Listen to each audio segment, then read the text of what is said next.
What's up guys, this is Ray, and today we'll be talking about the 2019 Japanese movie, The Journalist, directed by Fujii Michihito and starring Shim Eun-kyung and Matsuzaka Tori. The Journalist is a movie that I don't know if many people would know, but I think it definitely has significance in 2019 because it won Best Picture at the Japanese Academy Awards. It also won Best Leading Actor and Best Leading Actress for Matsuzaka Tori and Shim Eun-kyung respectively. And this movie I think definitely has relevance when it comes to political climates in certain countries. You know, I'll get into that when I talk about the story, but before we dive into that, if you guys are new to Eiga-Man Ray, I upload reviews and discussions of Japanese movies every chance that I get. So if you're new to the channel and you dig the content, you can support this channel by checking out other videos featured here and also by subscribing. So let's dive into the review. Now, the story of The Journalist, it's about, well, a journalist, as you can probably tell. The journalist here is played by Shim Eun-kyung. Her name is Yoshioka. And then her counterpart is played by Matsuzaka Tori. His name is Sugihara. Sugihara works for the Japanese government, and he works for a specific division within the government that controls how the government is portrayed in the media, the kind of stories that circulate in the media, whether it comes to leaking scandals, leaking different stories to the press. Matsuzaka is part of the group that monitors that takes charge of that. And Yoshioka, she kind of works for a smaller newspaper. I think it's a fictional newspaper too. It's nothing big like Japan Times or Mainichi Shimbun or Yomiuri. And one day she gets fax. You know, first of all, Japan is a country that still uses fax machines, but she gets a fax from an anonymous source that gives her that lays out to her this plan of building a university for the sake of research. You know, it's really vague in this report, but it's kind of her first lead on the things. And then you have Sugihara, who one night he meets with a colleague and has drinks with him after not seeing each other for so many years. And then this is a colleague that he highly respects, that was his superior when he was still early in his career. And then just sometime later, that colleague commits suicide without really giving a reason why. And this starts to shake Sugihara's faith in his job, his kind of loyalty. So eventually he meets with Yoshioka, and it turns out that they might have some kind of connection with, you know, the recent things that's been happening in their respective careers. So that's kind of the gist of The Journalist. This is a thriller, and I think it's pretty interesting because when it comes to thrillers in Japanese cinema, there's usually a lot of action. There's usually, you know, like some kind of action hero that's involved with the story. But in here, there is no such event.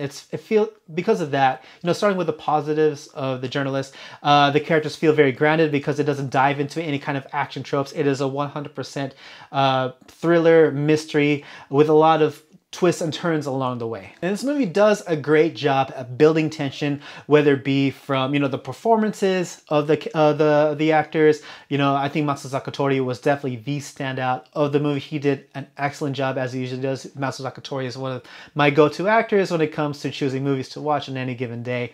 Shim Eun-kyung, you know, I'll get into her in a little bit, but you know, their performances made the tension building really effective. Also, the camera work was very well done too. Like, there's a lot of like just all the cinematography was great. Anything from the lighting, like whenever Matsuzaka Tori's character goes into his work, it's kind of dimly lit, dark, this kind of eerie blue in the background, and then, you know, as if saying, you know, this is the dark side of Japan, this is the dark side of the government. You know, there are a lot of little neat tricks when it comes to shots, when it comes to framing and camera work that I particularly enjoyed with this movie. And the music, the soundtrack did well in adding to the tension, to the drama. When it comes to the characters themselves, I thought they were pretty well written, and I felt like their respective journeys, their respective backgrounds were pretty important to the overall arching story. Like Sugihara, he is a family man in the making, so there's those kinds of stakes involved, especially when it comes to his line of work. And then you have Yoshioka, you know, and her own lineage. Like, she's the daughter of a reporter, so she has kind of a reputation to uphold. There's a lot more to that, but I don't want to go into it for fear of spoiling the story at all. But yes, everything comes together for a really nail-biting, tense story. But when it comes to the negatives of The Journalist, you know, Shim Eun-kyung, I mean, she's a great actress. I've seen her in a few Korean movies. I mean, Sunny, you know, her small part in Train to Busan, she was great in those movies. But when it comes to her performance here, I don't know what the exact issue was. I don't know. First of all, her character is a Korean Japanese who was born and raised in the States. So When it came to her English ability, you know, I don't want to, I hate commenting on anyone's English ability because I know how difficult of a language it is, especially to non-native speakers. You know, she did okay as an English you know, whenever all her scenes speaking English. It didn't sound like someone who was born and raised in the US, unfortunately. And when it came to her Japanese ability, it felt rehearsed. Like none of it felt naturally, you know, natural when coming out of her mouth. And also the dialogue that was written for her, it was very simple. Just simple dialogue that you can easily just rehearse a few minutes before and then deliver in camera a few moments later.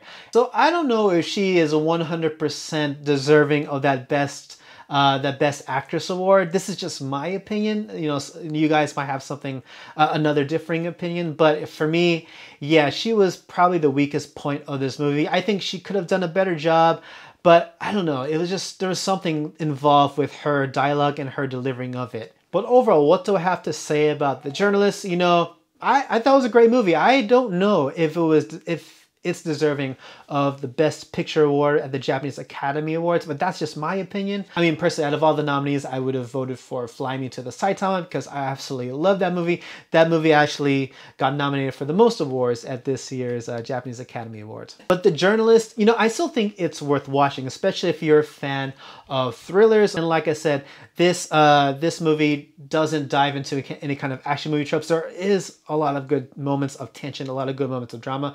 But one thing I gotta say, one last thing I want to leave this video with is that I felt the overall scandal and the overall conspiracy, if you will, that comes with these kinds of movies.